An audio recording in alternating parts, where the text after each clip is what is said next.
This is video number 3 in the new moon going through the houses series. We're going to be doing the third house in just a moment.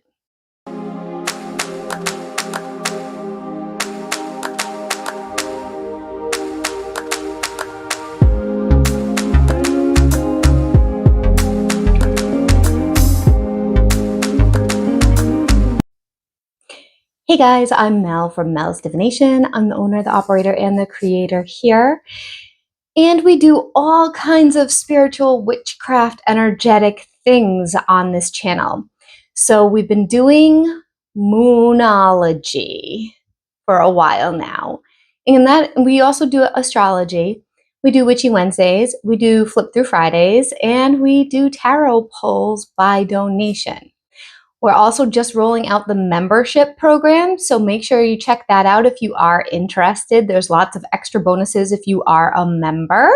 And besides that, you can find me at melsdivination.com. All of my links are always in the first link in the description box below. If you are watching this, this is the third house video about the new moon in the third house. This information is not mine. It is compiled from Yasmin Boland's book, Moonology, which I have referenced multiple times throughout videos on this channel. I just have to say it every time just for like copyright and things like that. The information I'm sharing, I did get from her, and it is almost verbatim what is written in her book. The purpose of this is if you want to manifest or work with the moon and you know your houses on your natal chart, you can look up where the moon falls on your natal chart. So for instance, and I use Taurus for some reason a lot, if the new moon is in Taurus and Taurus falls in your 7th house, you would watch the 7th house new moon video. Today we're doing the 3rd house new moon video. Now, before I really go over all the details, there's just a couple quick little disclaimers, Mel notes I want to stick in here, and then we'll get right into it. So Mel note number 1, these are suggestions of things to do with the new moon. You do not have to do every single one. I do not do every single one. And there's a few when we get to them that I will mention that I don't really do them. And there's nothing wrong if you do, and there's nothing wrong if you don't. It's absolutely up to you and your personal practice and what works best for you, okay? Mel note number 2, each of these videos are set up basically in the same style. Her new moon chapters, subjects, houses have exactly the same outline. So some information may sound repetitive, and it's because I'm verbatim copying what has already been said in her books. And Mel note number 3, do not feel like you have to do something that you are uncomfortable with. And there's some things that she talks about in here that I do want you to use common sense, like burning or using essential oils and things of that nature. All right, without any more delay, we're going to get right into this. So the new moon in the 3rd house. The 3rd house is known as your communications zone. This energy is all about communicating, listening, and talking. Also your communication skills and spending time with your siblings. Expect a very busy month. Wish for the ability to express yourself clearly and get your message across. Visualize hugging someone, knowing that you've made your point lovingly. Keep in mind, are you speaking your truth? And if not, why are you covering it up? Explore this idea this month and be rigorously honest with yourself and others without being cruel, of course. Messages for this moon. It's time to brush up on your powers of communication. How well are you doing at getting your message across? If you want something that someone else is in a position to give you, do you feel confident about asking for it? Whether during a conversation or in an email, it's so important to express yourself and your desires clearly and not to expect others to know you well enough to second guess you. This new moon offers the chance to start again when it comes to written and spoken communications. It can also signal the start of a very busy time with lots of quick, short trips and or more time spent with brothers and sisters. The meditation to focus on during this new moon is recite the following sentence before you start your regular meditation. I read, listen, and learn, and I breathe deeply when I am stressed. Recite, chant the mantra hum, H-U-M, to boost your throat chakra. Things to do. Do a public speaking course, read those books you've stacked up, take a short trip, hang out with your sister or brother, study a foreign language, create your dream life, really listen to others, and write those letters that you have been putting off. 3 affirmations to think about or repeat during this new moon in the next coming weeks. 1, I am expressing myself clearly, kindly, and fearlessly. 2, I listen as much as I speak. And 3, my relationship with my sibling or neighbor gets better and better. Essential oil this month is bergamot. It is very useful to oil the wheels of communication. Use it as this new moon for the next coming 4 weeks in your bath, on a burner, or on your body. And this is what I mean by common sense. Do not just apply bergamot oil, essential oils straight to your skin. First of all, almost all essential oils will burn your skin if you don't mix it with a carrier oil or dilute it. And also test it in a spot on your skin to make sure you don't have some kind of allergic reaction to it if you've never used it before. Okay? Common sense here. Numerological energy. Work with having some fun this month with the number 3, which is about creativity and expression. The energy of this number is about the way we enjoy life when we're fully self-expressed and it just flows. 3D chakra.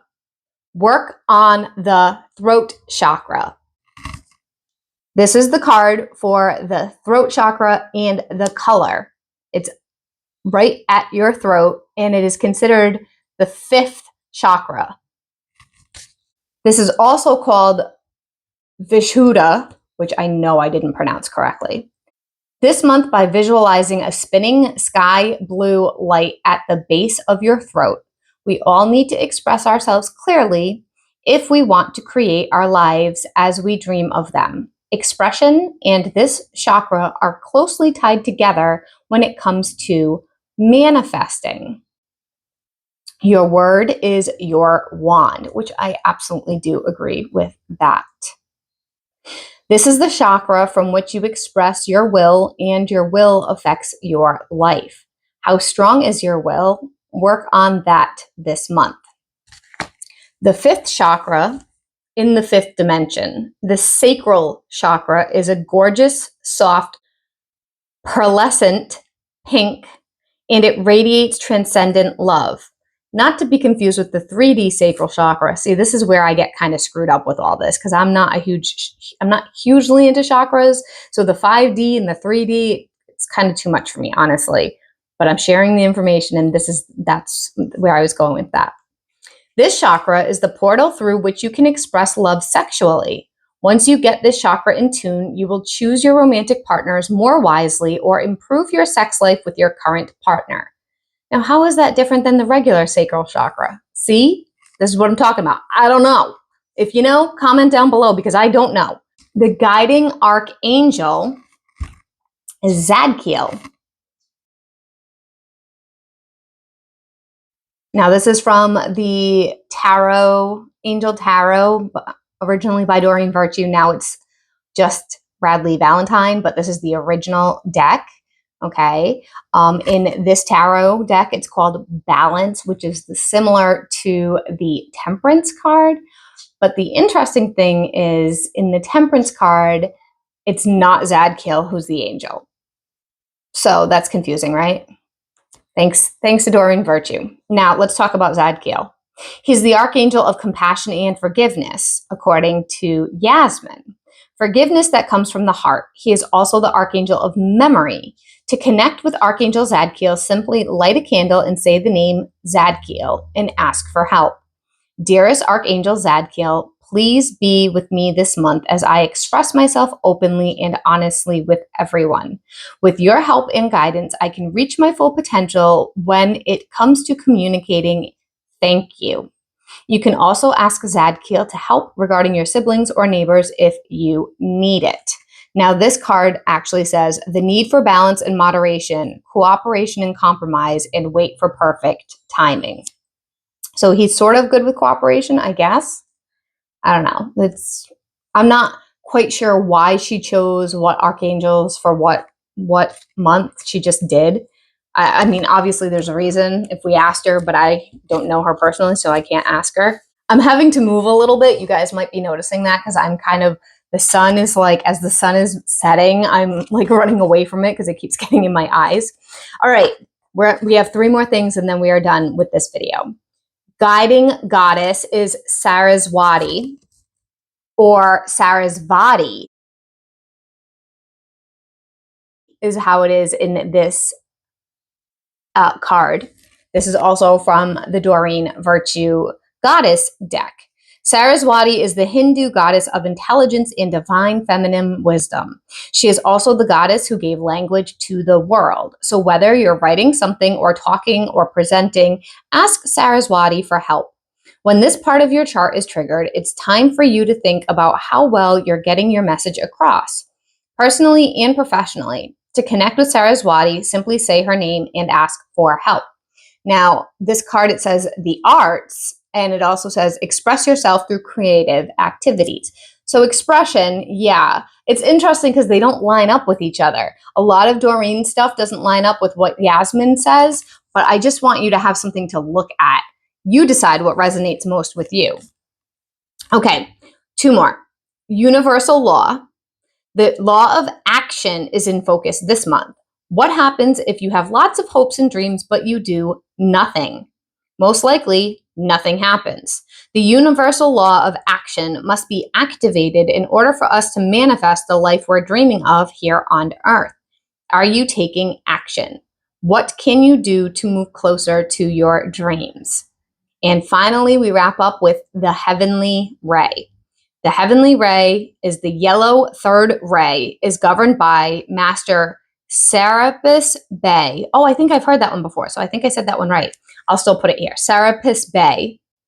And overseen by, oh, here we go, the Mahakohan Saint Germain. Putting it here. I'm sorry, I'm murdering names. I'm so bad at them. It anchors the power to manifest through the power of the mind and brings clear-mindedness. Surrounding yourself with yellow during this cycle will remind you to allow light in your life in the form of knowledge that comes in through an open mind. And that's it. So I can't even tell you what the heavenly ray is. I have no experience with it. And I didn't even know it existed until I started reading these books by her. Mel thought, now that we've gotten through this, the chakras, 3D and 5D, they're talking about different colors. So we have throat chakra is blue, sacral chakra in the 5th dimension is pink, and then heavenly ray is yellow. That's 3 separate colors to work with in one new moon. You don't have to work with any of them. Or you can just work with the 3D chakra that you're familiar with, which is the throat chakra, or not. I don't really work with any of them, really, because I don't have time for that. I have too much else going on. But I do usually take out the goddess card from my deck and I put it on my altar and I just kind of check in with that occasionally.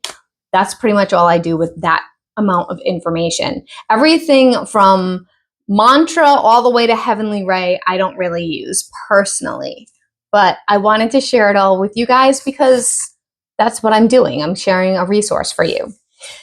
So that wraps up this video. Now, if you have watched this, then either you've just watched it to watch it, or you have something in your 3rd house of the new moon.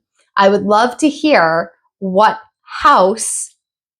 moon is in your 3rd house. So maybe it's the moon in Taurus. Maybe it's the moon in Virgo.